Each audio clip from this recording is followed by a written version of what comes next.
What do we know about who might be behind these attacks now, going into a fourth straight day?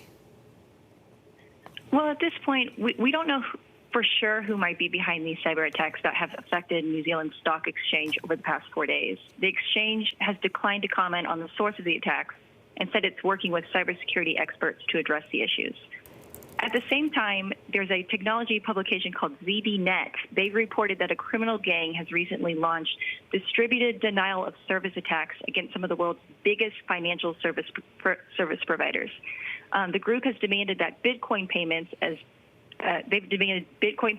extortion fees to stop the attacks. This is according to that publication.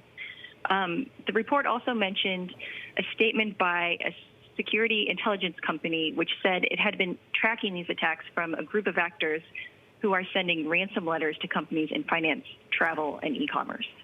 I can't imagine investors being too happy about this. A fourth day of disruptions during a busy earnings season. Yeah, so investors have been, pretty frustrated with the attacks and the trading halts that we've seen over the last 4 days. The timing is certainly not ideal, as investors have been unable to trade amid a busy corporate earnings season. Overall, this has been very disruptive for investors.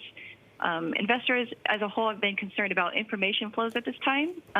This is a period when companies are grappling with the effects of coronavirus, and investors are really keenly watching to see how reported data relates to their forecasts. Right, and it's frustrating, right? Because previous to this, or even as this is ongoing, we see Kiwi stocks edging ever closer to that record high.